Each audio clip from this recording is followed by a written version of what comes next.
116 Bintang Super Yun Qianqian. Nama, kelahiran kembali penggarap abadi perkotaan penulis, Dewa Pedang 10 Mil, Si Li Jiansen. Plus matikan mengatur ulang. Sekelompok pria tiba di meja Yun Qianqian, dan pemimpin kelompok itu mengatakan sesuatu kepada Yun Qianqian. Yang terakhir menggelengkan kepalanya dengan keras. Beberapa saat kemudian, gadis itu dan sekelompok pria mulai berdebat satu sama lain.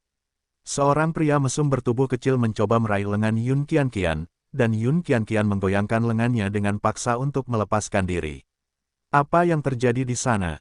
Dia memanfaatkan seorang gadis. Lin Weiwei dibesarkan dalam keluarga seni bela diri dan memiliki temperamen yang sangat pendek. Melihat gadis itu diserang, dia membanting meja dan berteriak sekuat tenaga. Sekelompok pria menoleh ke arahnya. Pemandangan seorang gadis SMA membuat mereka semakin berani, tetapi bahkan ketika mereka hendak menghampiri Li Weiwei, mereka melihat Tong San duduk di samping gadis itu. Tingginya sekitar 2 meter, dan dadanya selebar 2 orang. Bahkan saat duduk, dia satu kepala lebih tinggi dari kebanyakan orang di ruangan itu. Mereka berhenti sejenak untuk menghitung ulang peluang mereka. Setelah mereka menyadari bahwa lengan Tong San bahkan lebih besar dan lebih tebal dari paha mereka, kelompok itu menjadi terdiam. Pemimpin kelompok itu tersenyum meminta maaf dan berkata, "Nona Yun, kami tidak ingin menyakitimu, tapi bos benar-benar menunggumu. Sudah kubilang aku tidak tertarik," kata Yun Qianqian dingin. Setelah Chen Fan memberi perintah pada Tong San, sosok raksasa itu bangkit dari tempat duduknya.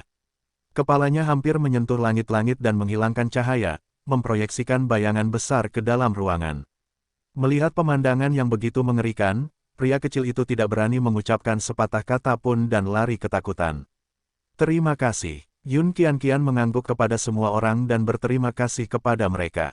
Suaranya smokey, seperti suara gadis yang tinggal di bar sampai tengah malam sendirian. "Terima kasih kembali." Lin Weiwei menjawab dengan penuh semangat. "Jika aku jadi kamu, aku akan memukul lutut mereka di selangkangan agar mereka ingat untuk tidak pernah menggangguku lagi." Yun Qianqian terkejut dengan sifat panas gadis itu. Wu Junji berkata, "Mengapa kamu tidak bergabung dengan meja kami? Kami dapat mengantarmu pulang setelah kami selesai. Mereka mungkin masih ada di sana, menunggu untuk menyerang lagi setelah kami pergi."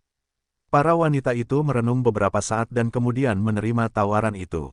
Dia berjalan melewati meja Chen Fan. Karena hanya ada satu kursi kosong di samping Chen Fan, dia duduk di sebelah kanannya. Tiba-tiba, aroma samar melayang ke hidung Chen Fan. Meskipun baunya ringan dan tidak terlalu menyengat, kualitasnya yang memikat terlihat jelas.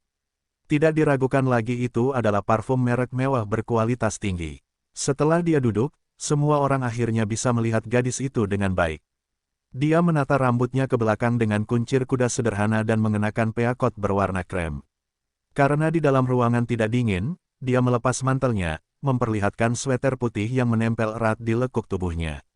Di bawah pinggang, ia mengenakan celana jeans slim fit yang semakin menonjolkan keindahan tubuh bagian atasnya. Dia tidak mengenakan perhiasan kecuali untaian manik-manik Buddha di pergelangan tangannya yang halus. Dia tampak seperti gadis kota yang anggun dari ujung kepala sampai ujung kaki dan dari dalam keluar. Pakaian yang dikenakannya hanya bernilai beberapa ribu yuan, tetapi manik-manik kayu rosewood kuning bernilai lebih dari 100.000.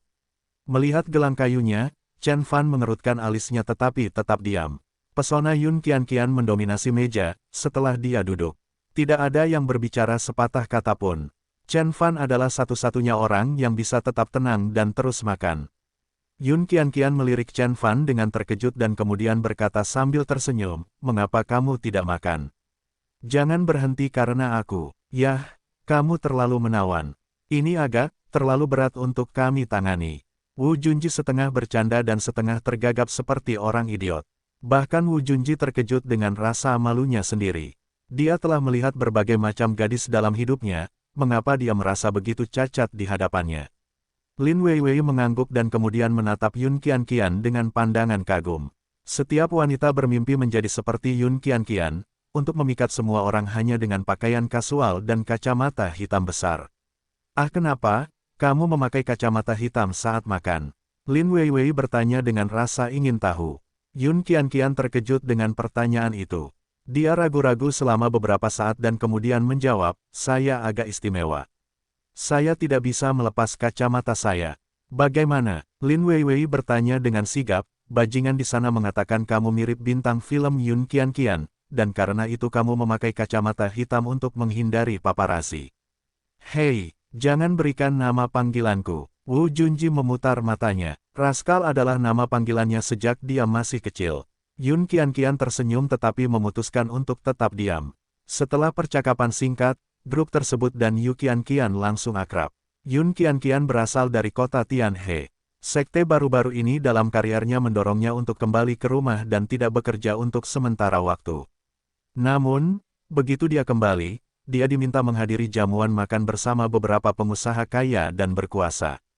Di jamuan makan malam, para taipan lokal mencoba menggodanya, tetapi sebagai aktris papan atas, dia tidak mau melakukan itu.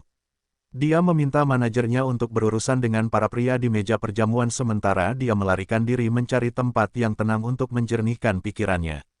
Sejak dia dibesarkan di kota Tianhe, dia tahu tentang desa Gunung Wu yang tenang. Setelah dia sampai di sini, dia tiba-tiba berteman dengan sekelompok remaja yang ramah namun aneh ini. Ya, pengamatan tajam Yun Qianqian membuatnya menjadi penilai karakter yang baik. Dia tahu bahwa kelompok anak laki-laki dan perempuan ini berasal dari keluarga yang cukup kaya. Namun, mereka bukan berasal dari keluarga paling kaya. Mereka tidak memiliki sifat acuh tak acuh yang mencemari setiap anggota keluarga kuat yang pernah dilihatnya. Meskipun dia yakin bahwa sebagian besar dari mereka berasal dari keluarga biasa, ada dua di antara mereka yang tidak dapat dia tangani. Salah satu dari dua orang duduk tak bergerak di kursinya. Setiap ons ototnya yang besar menimbulkan bahaya baginya, dia bertaruh bahkan pengawal terbaiknya pun tidak akan bisa menandingi tenggat waktunya. Yang lainnya adalah seorang pemuda beradab yang sejauh ini bahkan belum pernah meliriknya sekalipun. Penampilan Chen Fan bukanlah sesuatu yang bisa dibanggakan. Itu adalah hal yang biasa-biasa saja di mata seorang pakar industri hiburan. Namun, jauh di dalam matanya terdapat kesombongan lucu yang berani menentang apapun dan siapapun di dunia. Ya, itu adalah rasa percaya diri di matanya. Yun Qianqian berkata pada dirinya sendiri. Dia hanya melihat rasa percaya diri seperti itu di mata para petinggi Tiongkok yang mampu mengubah kehidupan jutaan orang. Namun, bahkan kepercayaan diri para taipan itu tidak sebanding dengan Chen Fan. Chen Fan sangat yakin dengan kekuatannya sehingga dia mungkin juga menjadi sombong. Menarik, keluarga macam apa yang bisa menghasilkan anak seperti itu? Yun Qianqian berpikir dengan rasa ingin tahu. Namun, dia dengan cepat mengesampingkan gagasan untuk memperkenalkan dirinya dengan seorang pria dari keluarga rahasia yang kuat. Dia menggelengkan kepalanya dan menertawakan kenaifannya sendiri. Ketika semua orang sudah selesai makan, mereka mulai merencanakan perjalanan ke sumber air panas. Mereka bersikeras agar Yun Qianqian ikut serta. Yun Qianqian akan menolak, namun, pemikiran untuk bertemu dengan bangsawan setempat kembali mengubah pikirannya. Resor sumber air panas Gunung Wu berukuran besar dan dilengkapi dengan berbagai jenis fasilitas. Ada sumber air panas luar ruangan, restoran prasmanan, tempat istirahat, dan hotel. Ada juga pemandian air panas VIP yang mewah jika seseorang ingin melampaui pengalaman normal. Setelah semua orang berganti pakaian renang, mereka berkumpul di pemandian air panas luar ruangan. Ya Tuhan, semua orang memandang ke arah Tong San.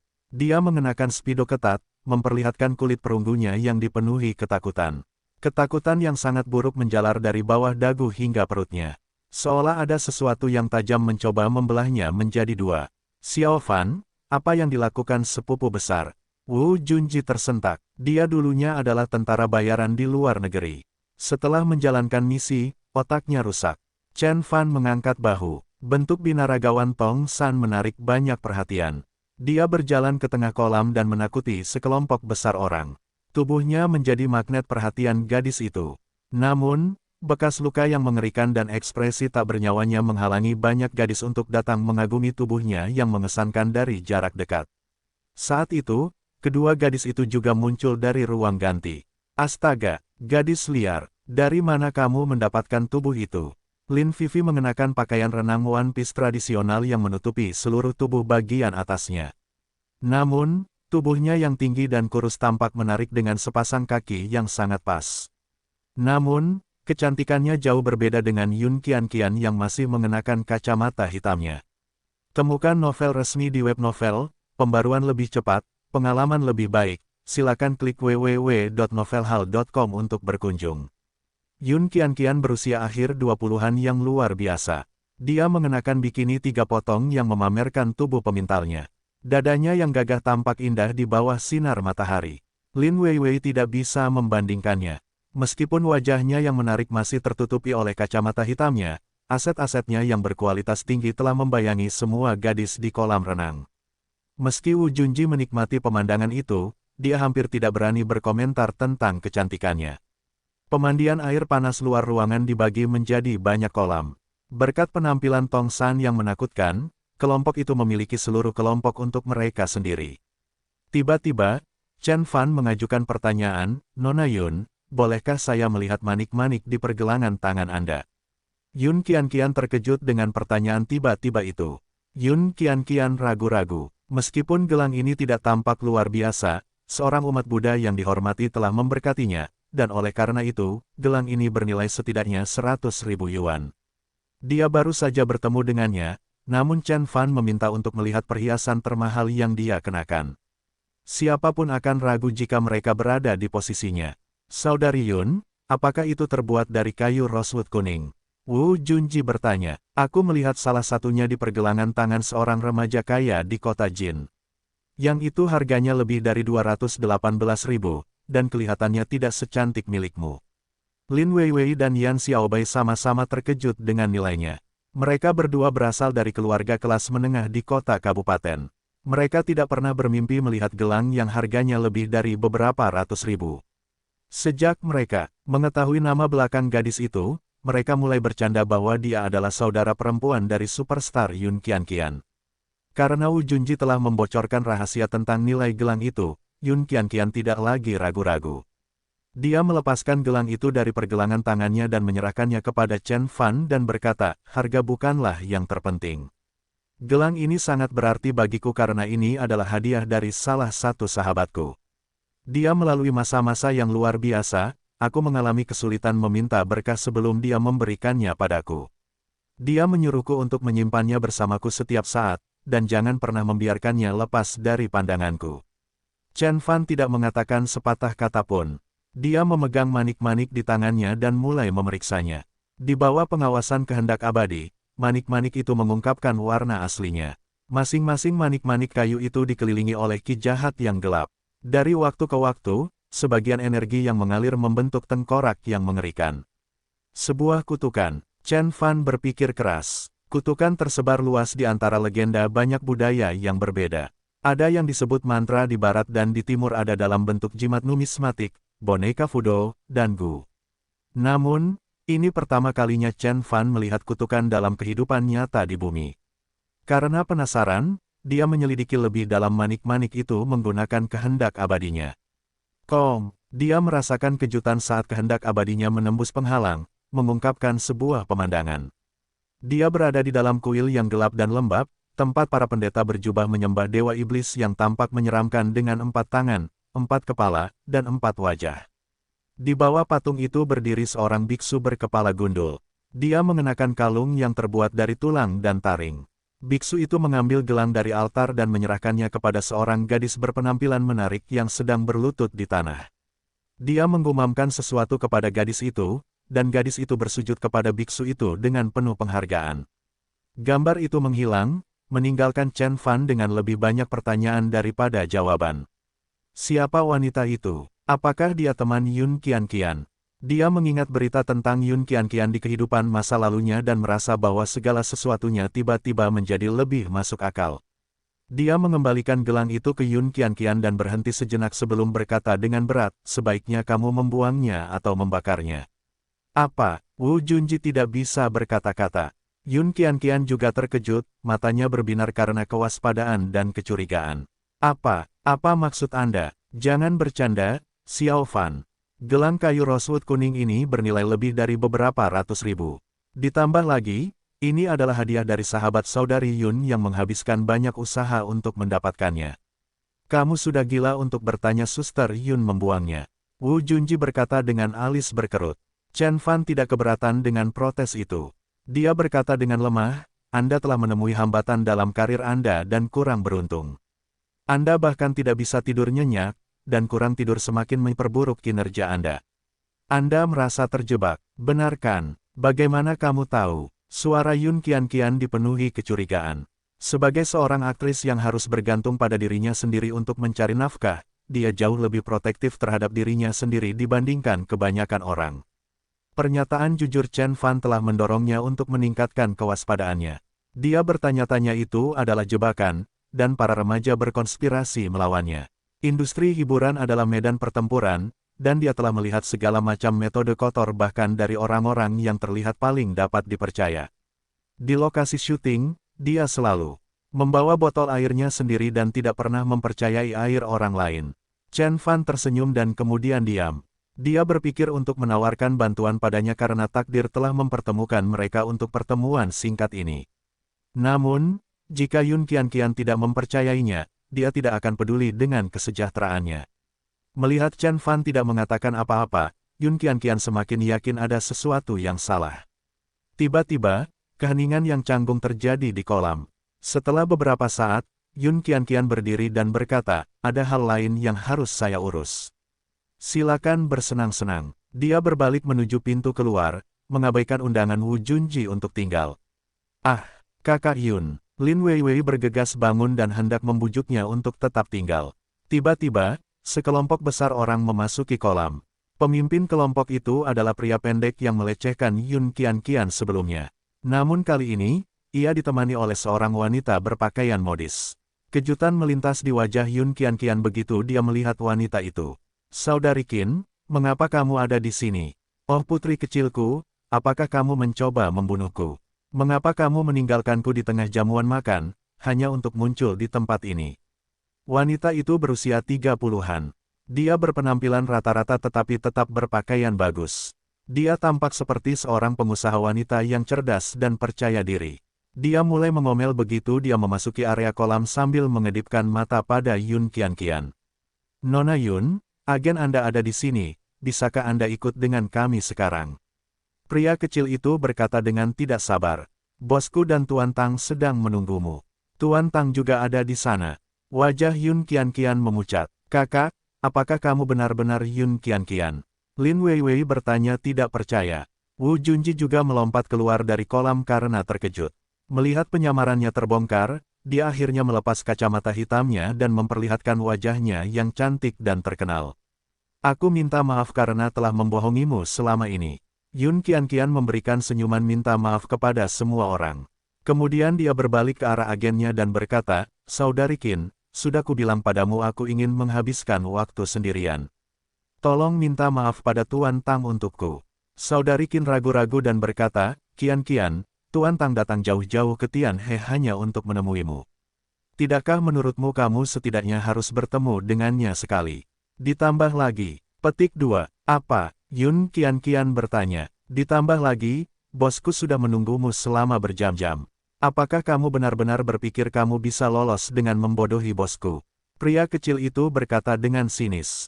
Di kota Tianhe, tidak ada yang berani macam-macam dengan bosku. Siapa bosmu? Yun Qianqian mengerutkan alisnya dan bertanya. Sebelum dia mendapat jawaban, Lin Vivi berseru penuh semangat. Suster Yun bilang dia tidak mau pergi. Ada apa dengan kalian? Sebagai penggemar Yun Qianqian, pemandangan idolanya telah merampas segala alasan dalam pikirannya. Laki-laki kecil itu menyeringai dan berkata, dengarkan aku, nak, aku membiarkannya begitu saja karena aku tidak ingin menimbulkan masalah. Tapi sekarang, aku punya laki-laki 2 kali lebih banyak daripada kamu, jadi jaga mulutmu dan diamlah, keluar dari ini. Sekelompok pengawal berjas hitam muncul di belakangnya. Mereka semua memakai potongan rambut yang sama dan tampak marah dan mematikan. Lin Weiwei dan Wu Junji ketakutan melihat pemandangan itu. Mereka adalah siswa sekolah menengah biasa dan belum pernah mengalami momen mengerikan seperti itu. Wu Junji berhasil berbicara, Hei, Kak. Saya berteman dengan Tuan Muda Din dari Tianhe. Bisakah kita duduk dan membicarakan hal ini? Tuan Muda Din, siapa itu? Pria pendek itu bertanya ketika kehati-hatian muncul di matanya. Din Yuwei, kata Wu Junji. Oh, sial, demi. Pria pendek itu meludah. Penghinaan dan penghinaan tertulis di seluruh wajahnya. Kamu memanggilnya muda, Wajah Wu Junji berubah menjadi hijau karena dia kehilangan kata-kata. Temukan novel resmi di web novel, pembaruan lebih cepat, pengalaman lebih baik. Silakan klik www.novelhall.com untuk berkunjung. Pria yang berhadapan dengannya bahkan lebih berkuasa dari ayah Din Yue. Wu Junji memutuskan bahwa dia benar-benar tidak dapat melakukan apapun untuk membantu. Pria pendek itu tersenyum puas dan kemudian mengulurkan lengan kurusnya untuk meraih pergelangan tangan Yun Qianqian. Pergi. Api keluar dari mata Lin Weiwei, dan dia melancarkan tendangan memutar ke pria kecil itu, membuat pria kecil itu terbang kembali. Manajer, melihat pria kecil itu mendapat tendangan yang serius, wajah para pengawal menjadi tegang. Meskipun pengawalnya setuju bahwa pria pendek itu adalah orang bodoh, dia adalah mertua bos mereka. Kakak perempuannya adalah istri kedua bos mereka. Dari semua istri dan simpanan, bos paling mencintai saudara perempuannya. Jika mereka kembali dengan membawa si pendek jika seseorang terluka, semua orang akan ditegur dengan keras oleh bosnya. Fahak, pria kecil itu berhasil bangkit, dan dia menatap Lin Weiwei dengan penuh dendam. Jangan biarkan dia pergi. Bawa dia ke tempat tidurku, saya akan menjinakkan Beliar ini dengan rasa gatal. Petik 2. Pengawal itu melemparkan diri ke arah Lin Weiwei pada saat yang sama. Wajah Lin Weiwei memucat karena perkembangan tersebut. Meskipun dia berlatih seni bela diri, dia tidak mampu menangani selusin pengawal profesional pada saat yang sama. Berhenti, Yun Qianqian teriak. Lin Weiwei mendapat masalah karena dia tidak bisa hanya berdiri dan melihatnya dipukuli. Namun, para pengawal tidak berhenti. Yun Qianqian meminta bantuan Saudari Qin. Saudari Qin menjawabnya dengan masam, dan senyum tak berdaya. Pria yang ingin bertemu dengannya adalah orang terkemuka di kota Tianhe. Dia menguasai hampir semua bisnis di kota. Meskipun Yun Qianqian tidak perlu mengkhawatirkannya di kota lain, dia berada di wilayahnya, dan dia sebaiknya menuruti tuntutannya. Wu Junji dan Yan Xiaobai gemetar ketakutan, namun, mereka berdiri di depan Lin Weiwei untuk melindunginya. Mereka tumbuh bersama, dan mereka tidak bisa hanya melihatnya disakiti. Tiba-tiba, Chen Fan menggeram dengan suara yang dalam, Tong San. Tong San berdiri, melemparkan bayangan besar di hadapannya. Tubuhnya yang besar menjulang di depan para pengawal seperti gunung. Oh, persetan denganku. Seseorang berteriak dengan panik. Yang mulia, apa yang harus kita lakukan sekarang? Terkejut oleh tubuh besar Tong San yang menyaingi para pemain NBA, para pengawal itu bimbang dan memandang ke arah pria pendek itu untuk meminta instruksi. Pria pendek dianggap sebagai underboss dalam grup hanya karena dia adalah mertua dari bos.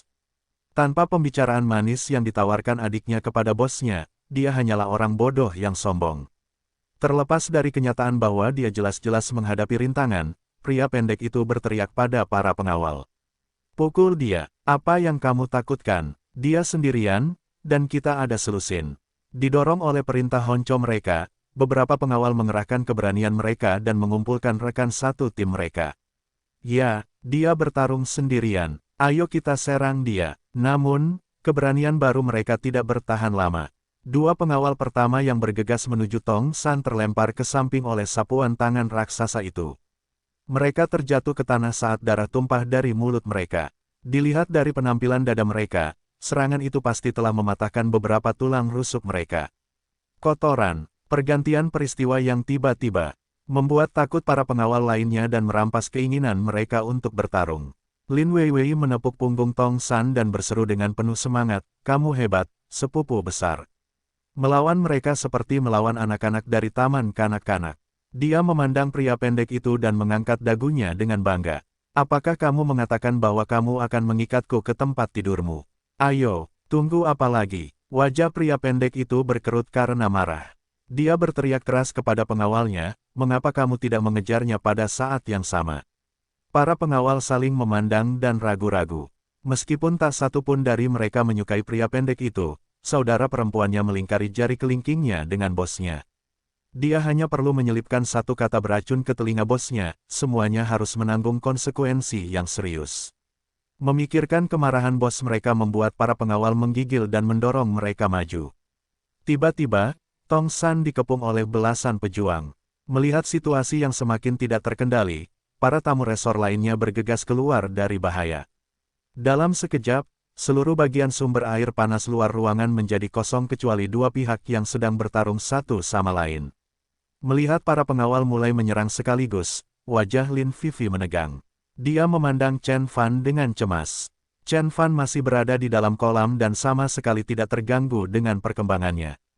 Dia berkata dengan acuh tak acuh, "Jangan khawatir, Tong San akan menanganinya." Meskipun Chen Fan telah diyakinkan, Lin Vivi merasa putus asa dengan situasi ini. Namun, sepupu besar kuat, dia bertarung sendirian. Bisakah dia benar-benar menangkal serangan selusin pria pada saat yang bersamaan? Suster Qin, Yun Qianqian akhirnya memanggil. Dia merasa setidaknya setengah bertanggung jawab atas konfrontasi antara kedua pihak, dan oleh karena itu dia merasa bahwa dia harus membantu, dengan cara apapun yang dia bisa. Saudari Qin mengabaikannya dan menariknya ke samping. Dia menolaknya dengan keras, "Qianqian, tolong kembangkan otakmu. Tidak bisakah kamu melihat apa yang terjadi saat ini? Apakah kamu benar-benar akan mencela Bos Han dan Bos Tang untuk beberapa hal kecil yang hampir tidak kamu ketahui? Mungkin nanti kamu bisa memohon untuk mereka, tapi tidak sekarang. Mereka menyelamatkanku," kata Yun Qianqian dengan alis berkerut. Lagi pula, siapakah Bos Han itu? Dasar brengsek. Selama jamuan makan, dia hanya menyapa sebentar bangsawan setempat dan tidak berusaha mengingat nama mereka.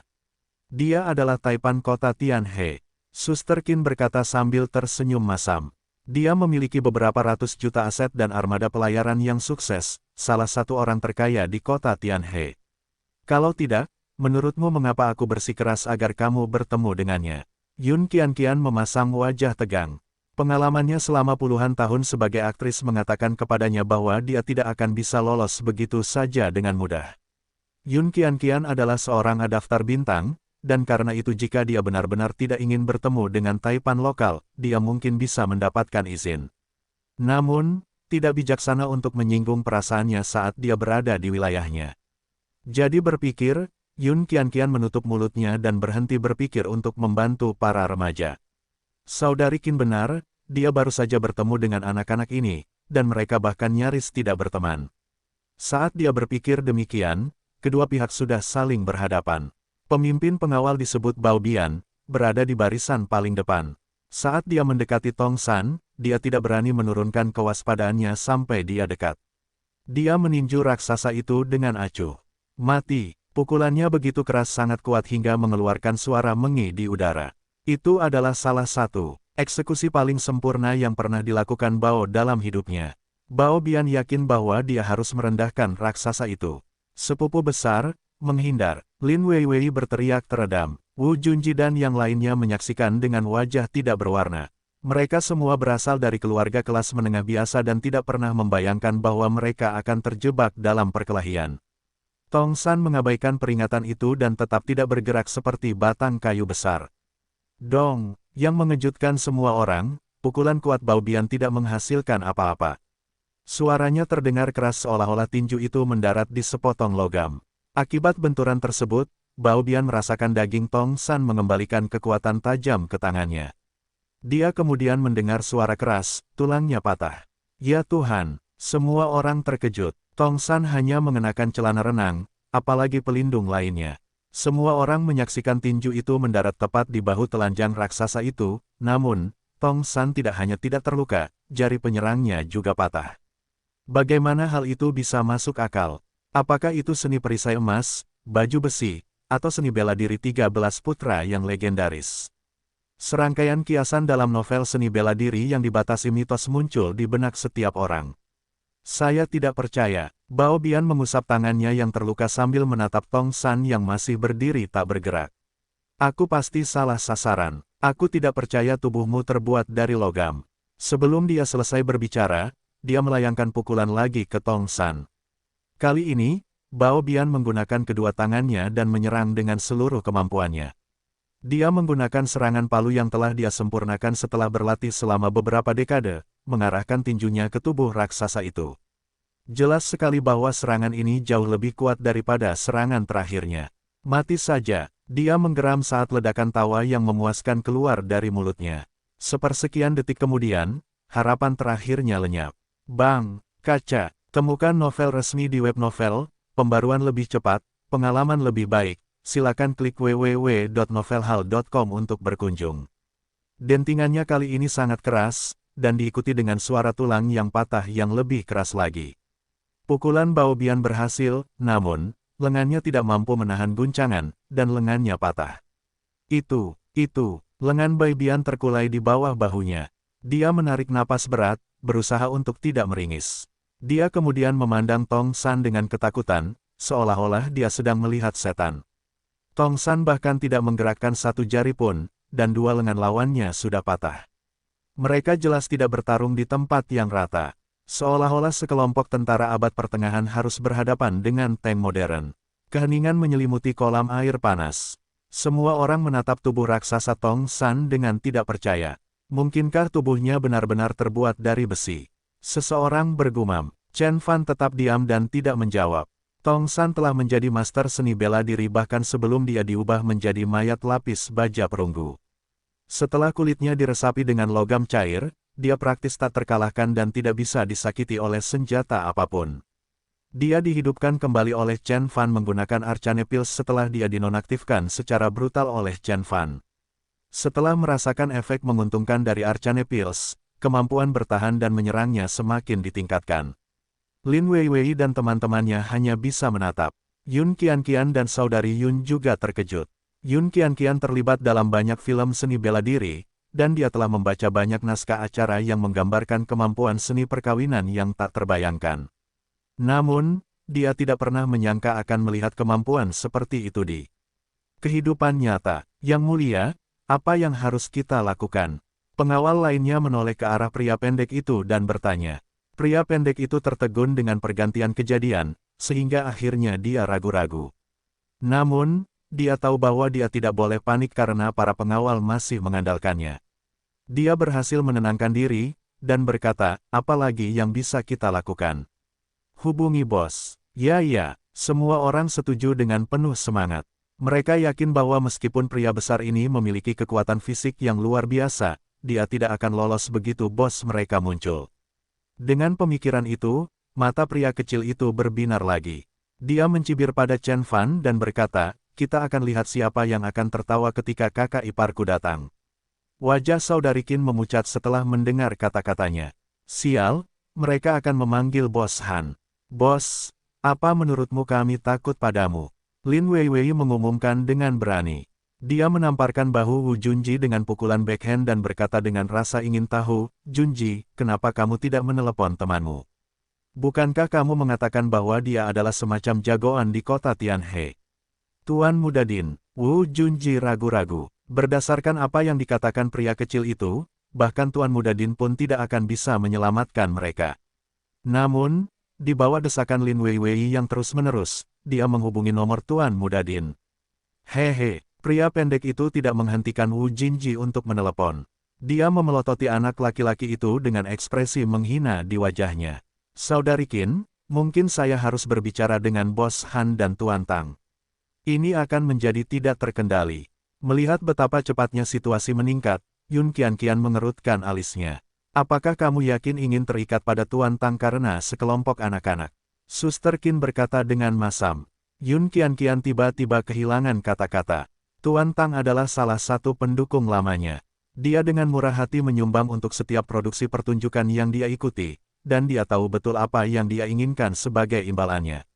Yun Qianqian tidak pernah kekurangan pendukung, dan oleh karena itu, Yun Qianqian mengabaikan pengejarannya sampai sekarang. Dalam beberapa tahun terakhir, dia bertransformasi dari bintang TV menjadi bintang layar perak. Dua film pertama yang dibintanginya benar-benar gagal, sedemikian rupa sehingga kegagalan tersebut mengancam statusnya sebagai aktris papan atas. Selama masa kritis dalam karirnya, dia tidak bisa kehilangan pendukungnya. Jika dia berpaling pada Tuan Tang sekarang, Tuan Tang kemungkinan besar akan menuruti dan memaafkan para remaja itu. Namun, itu juga akan menempatkannya pada posisi di mana dia tidak bisa menolak permintaan Tuan Tang apapun. Temukan novel resmi di web novel, pembaruan lebih cepat, pengalaman lebih baik, silakan klik www.novelhall.com untuk berkunjung. Dengan pemikiran itu, Yun Qianqian ragu-ragu lagi. Sementara itu, di klub VIP rahasia di suatu tempat di kota Tianhe. Aula VIP sangat besar dan terang. Sebuah meja bundar raksasa terletak di tengah aula tempat sekelompok orang sedang minum. Di samping setiap pria di meja itu berdiri para pramusaji jangkung dan menarik yang mengenakan pakaian tradisional ketat. Mereka semua menata rambut mereka tinggi-tinggi dan disanggul. Penampilan semua pelayan di atas rata-rata, beberapa dari mereka sangat cantik dan dapat dipuja sebagai dewi oleh orang-orang putus asa yang ingin melayani mereka. Namun, di dalam ruang VIP, tugas mereka adalah melayani. Setiap orang lokal dari kota Tianhe pasti mengenali pria dari keluarga kaya dan berkuasa. Bahkan kelompok termiskin pun memiliki lebih dari beberapa ratus juta aset. Anjing-anjing top ini tidak memperhatikan pelayan menarik di samping mereka, alih-alih yang berpenampilan ilmiah di sebelah kiri berusia 30-an dan mengenakan kacamata berbingkai emas. Setelan Italia yang dirancang khusus membungkus tubuh langsingnya dan menonjolkan gaya kuno yang megah dalam dirinya. Pria lain di sebelah kanan adalah pria parubaya yang memiliki rambut berminyak dan berkilau serta wajah bulat yang lebih berminyak. Dia mengenakan pakaian Armani yang mencolok. Di pinggangnya terdapat ikat pinggang buatan Hermes. Jam tangan Patek Philippe berkilauan di bawah pencahayaan terang di dalam ruangan. Jelaslah bahwa dia telah menjadi kaya dalam semalam dari ketiadaan. Bagaimana Anda menyukai semuanya, Tuan Tang? Pria parubaya itu bertanya sambil tersenyum. Semuanya luar biasa, terima kasih. Tuan Tang mengangguk. Namun, sedikit rasa jijik muncul di matanya. Dia berasal dari keluarga terkemuka dan terbiasa dengan kekayaan dan kemewahan sejak dia masih kecil. Klub Bos Han terlalu norak untuk seleranya.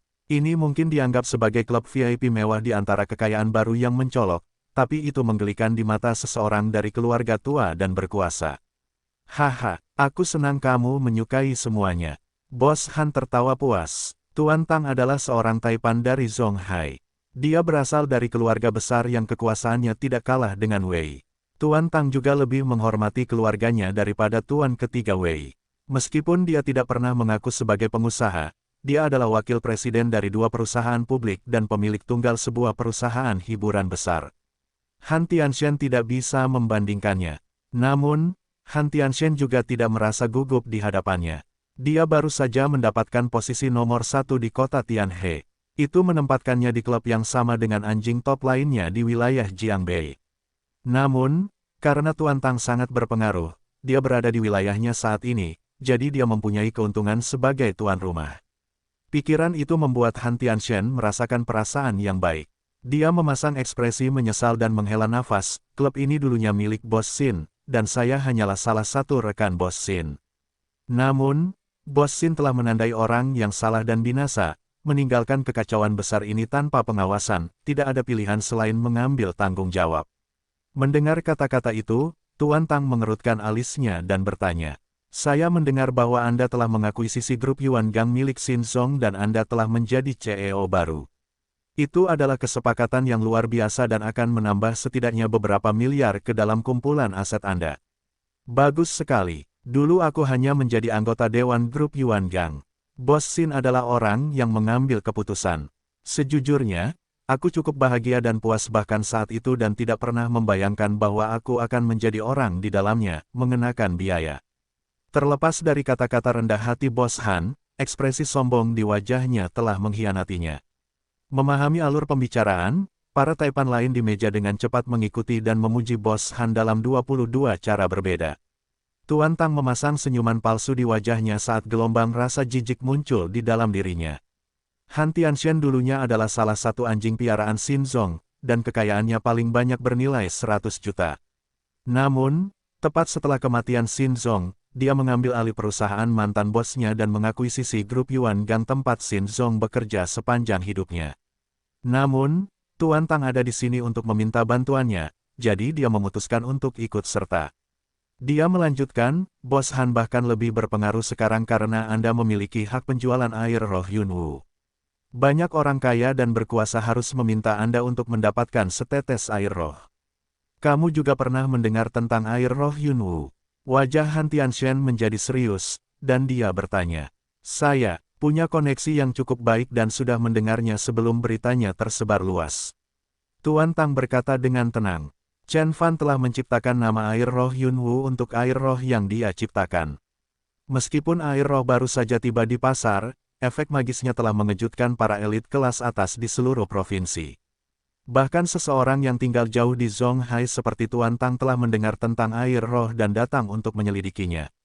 Sejujurnya, Tuan Tang, hak penjualan berada pada kebijaksanaan Tuan Chen.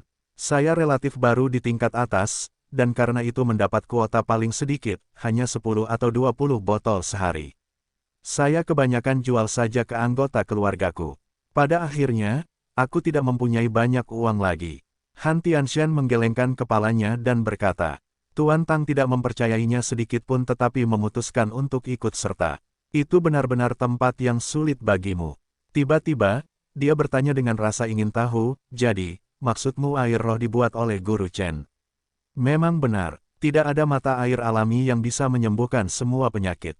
Han Tianshan berkata dengan hormat, mata air ini mengandung kekuatan Guru Chen. Menurut Anda mengapa orang akan membayar ratusan ribu yuan untuk itu? Tuan Tang mengerutkan alisnya dan berkata, saya telah mendengar tentang Guru Chen bahkan di Zonghai. Rumornya cenderung membesar-besarkan hal. Menurut pendapat saya, dia tidak lebih kuat dari Anda. Kamu tidak bisa membandingkan dia denganku. Han Tianshan menggelengkan kepalanya saat rasa takut muncul di dalam dirinya. Tuan Chen adalah abadi. Saya hanyalah anjing piaraannya, yang merasa puas pada saat itu. Dia telah menyaksikan Chen Fan membunuh bosnya dengan satu tusukan jari. Dia tidak akan pernah melupakan hari yang mengerikan itu. Dia telah mempelajari pelajaran pendahulunya dan tahu bahwa untuk mengamankan kekuatannya, dia membutuhkan dukungan dari Chen Fan dan Yunwu Spirit Water miliknya. Oleh karena itu, Han Tianshan selalu menghormati Chen Fan sejak dia mengambil alih kota. Kamu terlalu rendah hati. Tuan Tang menggelengkan kepalanya sambil tersenyum. Dia masih belum yakin. Kamu adalah orang terkaya di kota ini, suatu hari kamu akan menggantikannya. Han Tianshan tetap diam sambil menertawakan kenaifan tamunya dalam pikirannya. Bahkan pemimpin rumahmu, Tang Jianfen bukanlah tandingan Tuan Chen, apa yang kamu ketahui tentang mengganti kekuasaannya? Tiba-tiba, telepon Han Tianshan berdering, jadi dia menjawabnya. Setelah dia menutup telepon, wajahnya tampak kesal. Apa yang sedang terjadi? Tuan Tang bertanya. Beberapa hal kecil menimbulkan masalah, kata bos Han saat kemarahan muncul di matanya. Kemudian dia tiba-tiba bertanya, Tuan Tang, haruskah kita pergi ke gunungmu sekarang dan mengundang superstar kita ke sini secara pribadi? Sangat baik. Tuan Tang segera bangkit dari tempat duduknya. Teman Wu Junji, Tuan Mudadin kebetulan berada di dekat resor, jadi dia tiba sebelum orang lain. Sebelum sampai di sana, pemilik resor telah mengundang kedua belah pihak ke sebuah ruang pertemuan besar. Mereka duduk di kedua sisi meja besar. Yun Qianqian telah berganti pakaian biasa dan memasang kembali kacamata hitamnya ke wajahnya. Chen Fan duduk bersila dan menikmati buah-buahan di atas meja. Tong San berdiri di belakang Chen Fan seperti tiang besi. Begitu Tuan Mudadin memasuki aula, dia tidak bisa menahan diri untuk tidak melihat ke arah Tong San. Dia berbalik ke arah Wu Junji dan bertanya, apa yang terjadi, Junji? Temanku bertengkar dengan orang-orang ini. Kuharap kamu bisa membantu, kata Wu Junji sambil tersenyum malu. Tidak masalah, semua orang di Tianhe harus memberiku sedikit muka. Tuan Mudadin memukul dadanya dan meyakinkan temannya yang putus asa. Tiba-tiba, dia mendengar cibiran dari seorang pria pendek di sampingnya. Hei nak, sejak kapan aku harus memberimu wajah? Tuan Kedua Pan. Tuan Mudadin mengerutkan alisnya begitu dia melihat pria pendek itu. Meskipun Tuan Kedua Pan tidak memiliki bakat apapun, dia memiliki saudara ipar yang kuat. Baru-baru ini, Han Tianshan naik ke tampuk kekuasaan dan mengambil alih posisi nomor 1 Xin Zong di kota Tianhe. Ding Yue tidak memiliki kekuatan yang cukup untuk melawan keluarga kerajaan baru di kota Tianhe. Namun, Tuan Mudadin sedang berurusan dengan Tuan Kedua Pan, bukan saudara iparnya yang kuat, dan oleh karena itu, dia masih memiliki ruang untuk bermanuver. Tuan Kedua Pan, apakah kamu menjadi teh lagi? Ini adalah teman-temanku, jangan berani-berani menyentuh salah satu dari mereka. Tuan Mudadin sudah dapat menangani situasi ini. Meskipun wajah Yun Qianqian ditutupi oleh kacamata hitam, tubuh dan sikapnya menunjukkan bahwa dia sangat cantik. Lin Weiwei berkaki panjang dan muda. Rambutnya yang lembab menempel erat di dadanya, dan kulit halusnya berkilau menggoda di bawah sinar matahari. Kedua, Tuan Pan sangat menyukai wanita, dan Tuan Muda Din tahu bahwa dia akan dengan mudah berselisih dengan orang lain demi hal-hal indah seperti itu. Hehe, Din Yue, menurutmu kamu ini siapa? Tuan Kedua Pan tersenyum. Jadi kamu tidak akan memberi mereka izin. Din Yue memasang wajah tegang lalu bertanya. Tuan Muda Din adalah tokoh terkemuka di kota Tianhe. Kebanyakan orang akan menurutinya sekarang demi ayahnya.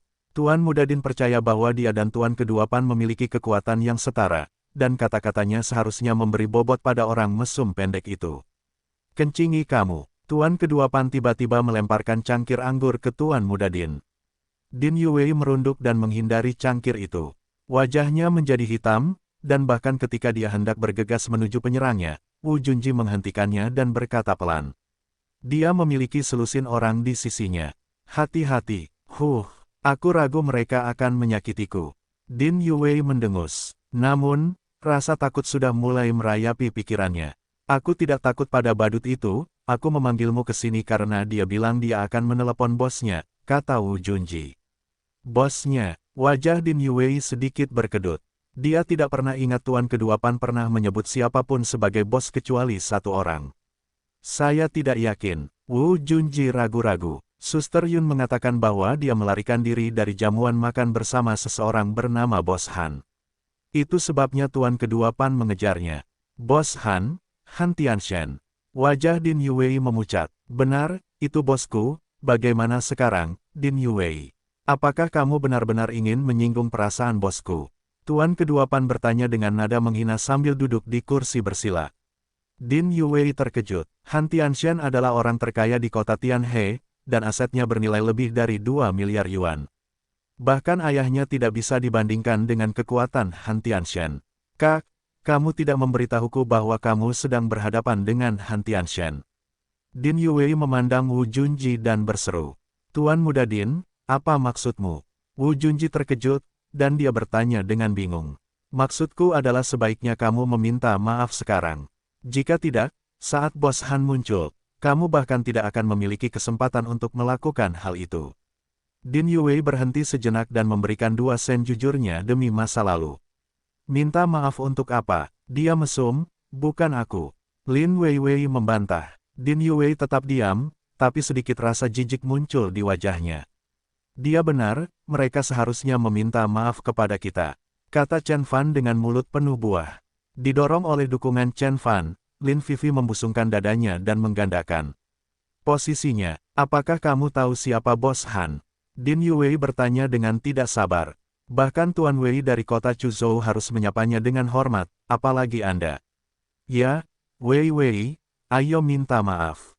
Yun Qianqian akhirnya bimbang. Dia telah memutuskan untuk meminta maaf atas nama kelompok tersebut ketika Tuan Tang dan Bos Han tiba.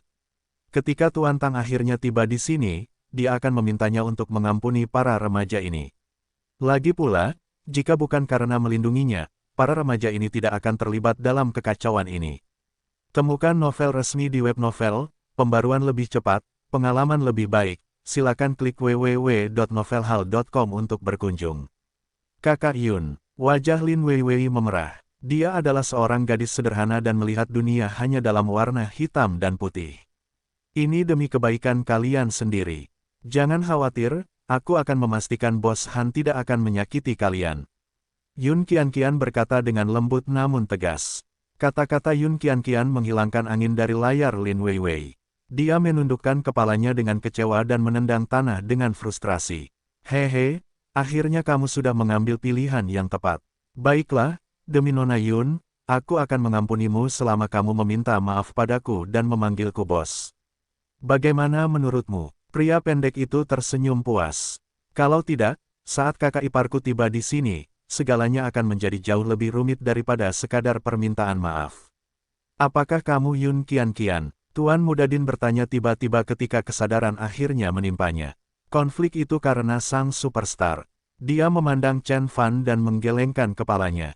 Dia adalah seorang superstar dan mungkin memiliki sejuta cara berbeda untuk mengeluarkannya dari situasi sulit seperti ini, namun, Chen Fan dan Wu Junji hanyalah siswa sekolah menengah. Yun Qianqian mungkin bisa lolos begitu saja, tapi tidak sekelompok anak-anak. Apakah kita benar-benar akan meminta maaf?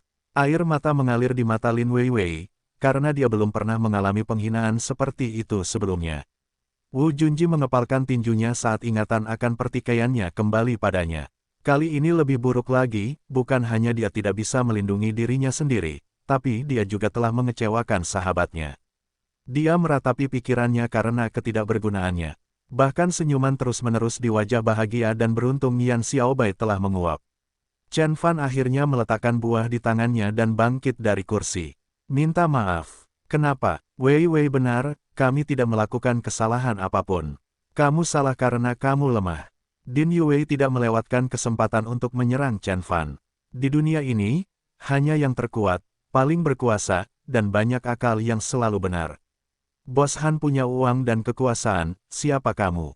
Kamu hanyalah seorang anak kecil. Xiao Fan. Lin Weiwei memandang Chen Fan seperti orang yang tenggelam pada potongan terakhir papan apung. Chen Fan menghampiri gadis itu dan menepuk kepalanya dengan lembut. Dia tersenyum padanya dan berkata, kamu adalah temanku, jadi aku akan memastikan kamu tidak perlu meminta maaf untuk apapun. Dia berhenti sejenak dan kemudian berkata, saya memiliki tinju terkuat di dunia. Jika Anda ingin saya meminta maaf, Anda harus menanyakan tinju saya terlebih dahulu. Mengatakan demikian, Chen Fan mengepalkan jari-jarinya dan melambaikannya di depan lawan-lawannya. Lin Weiwei terhibur oleh buku jari Chen Fan yang tidak berperasaan. Saat rasa frustrasi dan geli berbenturan di benaknya, dia meninju dada Chen Fan, meminta dia menghentikan tindakan lucu itu pada saat yang paling tidak lucu ini. Melihat pertukaran persahabatan keduanya, Yun Qianqian merasa sangat bersalah. Tiba-tiba, suara serak yang tidak sinkron dengan momen menyentuh ini terdengar. Hei nak, aku menghormatimu. Tapi, mari kita lihat apakah kamu masih menjadi pahlawan setelah mertuaku ada di sini. Chen Fan berbalik dan kembali duduk di kursi berlengannya. Dia memandang pria pendek itu dan berkata, ketika mertuamu ada di sini, dia tidak akan mengatakan apapun bahkan jika aku memerintahkan dia untuk melemparkanmu ke laut. Tuan kedua Pan marah dengan kata-kata Chen Fan. Sebelum dia bisa membantah bocah itu, Din Yue menyela, teruslah menggertak pria tangguh. Kamu pikir kamu siapa yang menyuruh bos Han berkeliling? Apakah kamu pikir kamu adalah pria tua Wei dari keluarga Wei di tepi utara? Saya bukan Pak Tua Wei. Chen Fan berkata dengan ringan, namun, Han Tianshan hanyalah salah satu anjing pangkuanku. Aku adalah tuannya, dan dia tidak akan menentangku. Semua orang kaget saat mendengar kata-kata Chen Fan. Mendering, para pengawal segera bangkit. Jika bukan karena ketakutan mereka terhadap Tong San, mereka akan mengeroyok Chen Fan dan memukulinya karena menghina bos mereka. Din Yue tersentak ketika dia terkejut melihat betapa sombongnya Chen Fan dalam menghadapi orang yang sekarat. Wu Junji juga takut dengan ucapan Chen Fan. Dia menarik lengan baju Lin Weiwei dengan cemas saat dia melihat ke arah tuan kedua Pan. Mata pria pendek itu memerah, dan wajahnya yang berkerut membuatnya terlihat sangat marah seolah ingin menelan remaja itu hidup-hidup. Bahkan Yun Qianqian mengerutkan alisnya dengan tidak setuju. Ini bukanlah waktu atau tempat untuk menjadi sombong, anak laki-laki itu mempertaruhkan nyawanya. Saudari Qin mencibir dan berkata, Qianqian, apakah kamu melihat betapa bodohnya anak-anak ini? Tampaknya mereka berjuang untukmu, tetapi mereka sebenarnya menyeretmu ke bawah bersama mereka. Sekalipun kamu menyelamatkan kulit mereka kali ini, kebodohan mereka akan menjatuhkan mereka lagi. Kamu tidak bisa menyembuhkan orang bodoh. Jika aku jadi kamu, aku akan membiarkan mereka begitu saja. Yun Qianqian menghela nafas, saat kekecewaan muncul di dalam dirinya. Tiba-tiba, gelombang keributan muncul dari luar. Sekelompok orang memasuki ruang pertemuan. Pemimpinnya adalah seorang pria parubaya dan seorang pemuda terpelajar. Mereka adalah Han Tianshan dan Tuan Tang. Mata tuan kedua Pan berbinar gembira. Dia berjalan ke arah kelompok itu dan menyapa mereka, saudaraku, kamu akhirnya sampai di sini. Dia kemudian berbalik ke arah Chen Fan dan mendengus. Adikku akhirnya sampai di sini. Aku ingin tahu bagaimana hidupmu akan berakhir. Namun, sebelum dia menyelesaikan kata-katanya, dia melihat tubuh saudara iparnya mulai bergetar. Bos Han kemudian bergegas ke Chen Fan seperti yang dilakukan anjing kepada tuannya. Bos Han membungkuk dalam-dalam, kepalanya hampir menyentuh tanah. Dia kemudian menyapa Chen Fan dengan suara paling hormat yang bisa dia kumpulkan, Tuan Chen. Chen Fan berbaring malas di kursinya, mengupas kulit buah anggur. Dia menunggu sampai kulit anggurnya benar-benar terkelupas sebelum dia mengucapkan balasan cepat kepada Bos Han. Hai,